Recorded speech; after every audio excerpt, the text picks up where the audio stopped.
crucified him and continued killing people here and there, and everybody else kept killing each other, everybody else.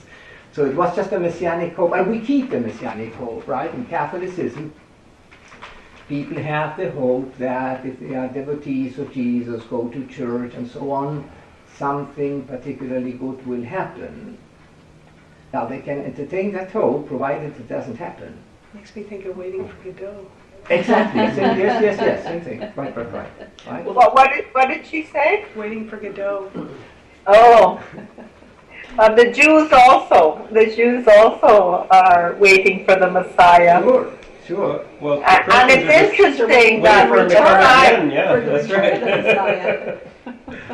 And it's interesting that the idea of the Messiah is considered that it will be the end of the world, I think, right? It will be the end. So it's the end. The rapture is what the Christians are waiting for. Right. Yeah. It's also interesting that every now and then there's a group that comes along that says that it's going to happen at a certain time. Yeah. And then they are so disappointed when it doesn't happen. I mean, so it's like the reverse almost of the messianic hope. Yes, right. Because they believe it's actually going to happen, does not remain unborn. Something I can't quite get that. It does remain unborn, but they deal with the frustration in a particular way. Well, the fantasy gets acted out with the stated date for the end of the world. When that enactment is not realized, then there's this what you're talking about, Bill, the big letdown. The despair. The despair, yeah. Because somebody mentioned anxiety, and it's useful, I think, to think about this as attempts to manage anxiety, and it really attempts to transcend anxiety, sort of the omnipotent notion that you can solve your anxiety, and that's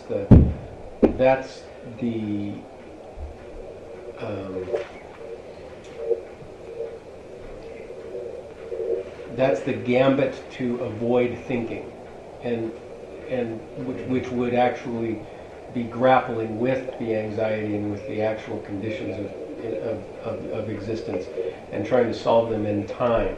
But in this basic assumption, there's a movement out of time, as he talked about. Right. In this case, towards a future that never arrived. Mm-hmm. Right. Now, yes, go ahead. So is that what people were talking about that idea of the end of the world as a different way of transcending anxiety? Is that like a minus K idea? Would that be like? Well, I think you're going fast forward. It just never occurred to me. Yeah. Well, that's Bion's epistemology, which you're going to tackle with at the last meeting, right? Oh. But I think you keep that in mind, because you will be able, yes, to correlate the basic assumptions to minus K, meaning the opposite of the link to knowing, or the link of interest, or the link of or to wishing to get to know, right? In this sense, the fact that the hope does never get satisfied is the carrot, like curiosity, that keeps you going.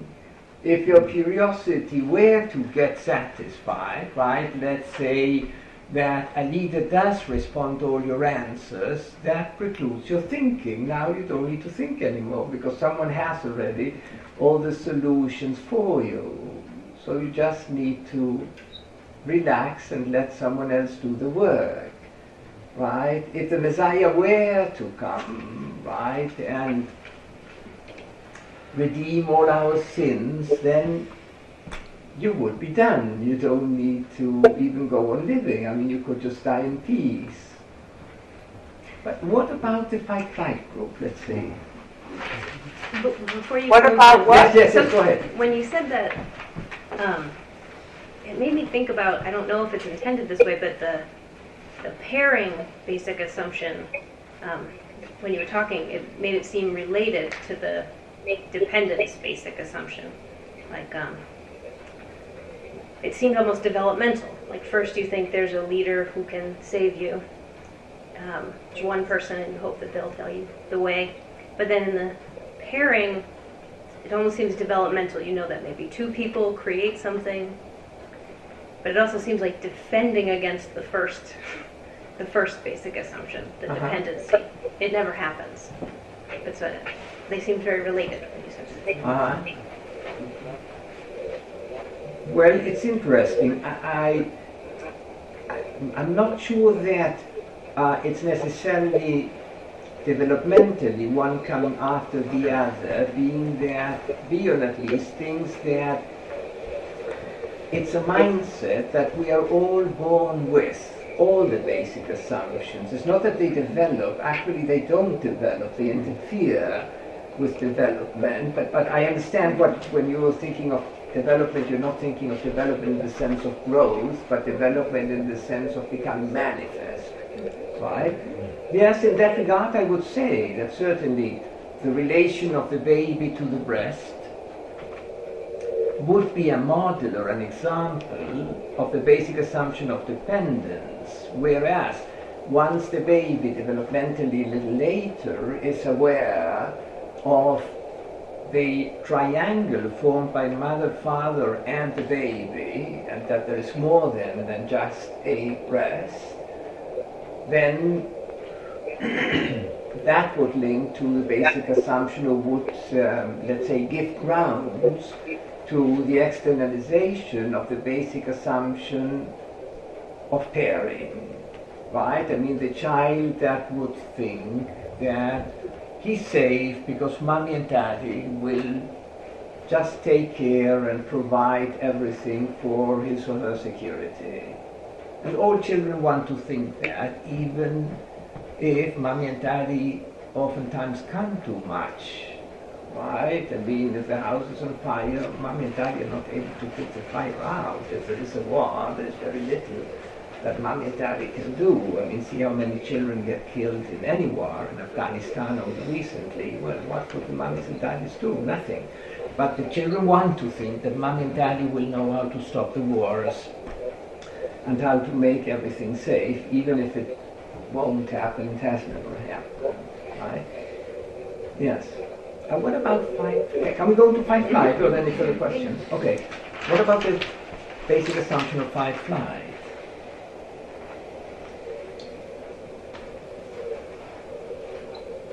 Can I read it? Yes. It's from page 73 in my copy. In the third type of basic assumption, group members unite in order to fight against or escape from a threat. The group can opt for either activity with apparent indifference, hence the name fight-flight. Group members accept a leader whose demands offer them opportunities for fighting or for evasion. In this type of situation, the therapist will quickly realize that the group unites easily around any proposition that expresses violent rejection or psychological difficulty, or offers means of avoiding difficulty by creating an external enemy. Right. Yeah, that reminds me of the couples who come to therapy, and the thing that cures them is their hatred of the therapist. Yes. Right. Very good.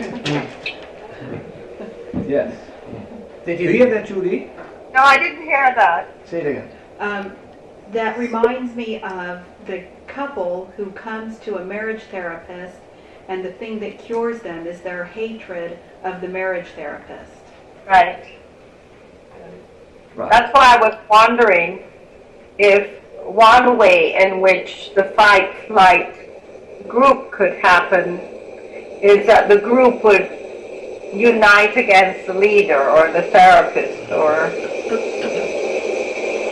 as the threat.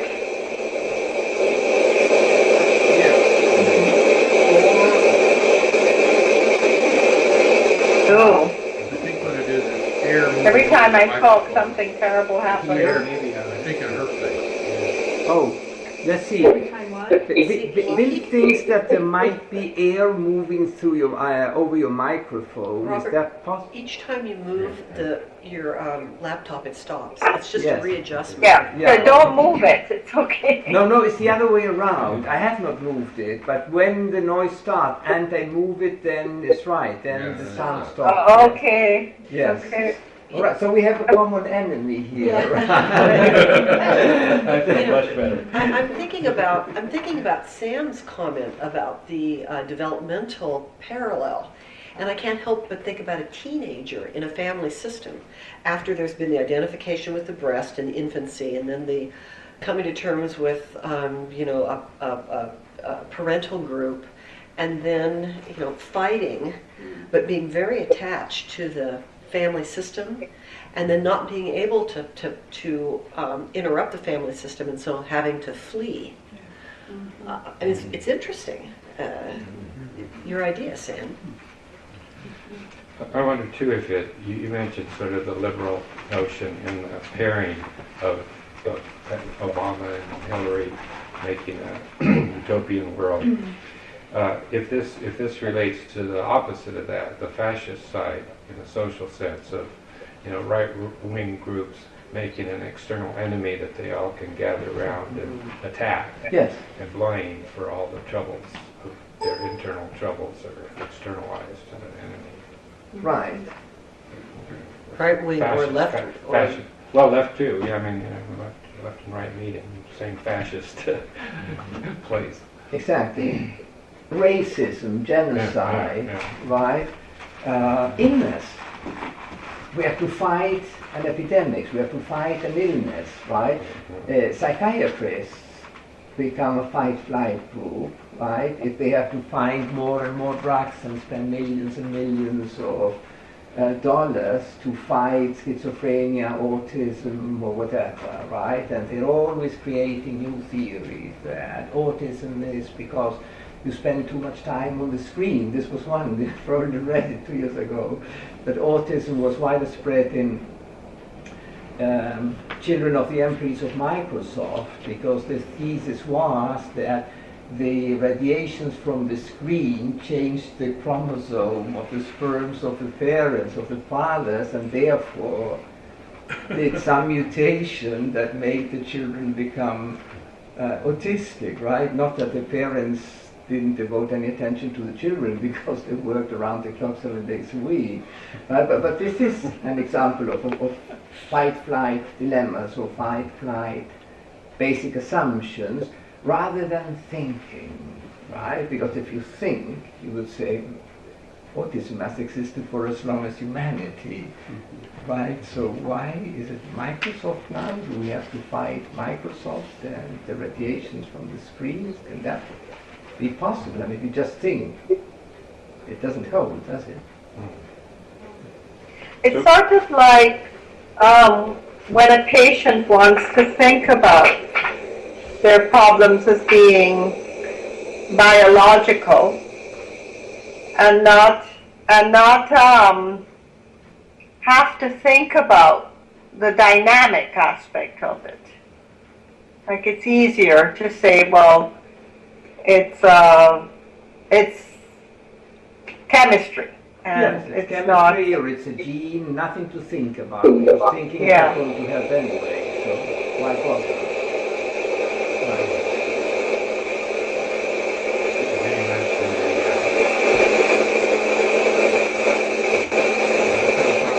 It starts every time she starts talking. No, I can't. Yeah, it starts every time you start talking. Huh?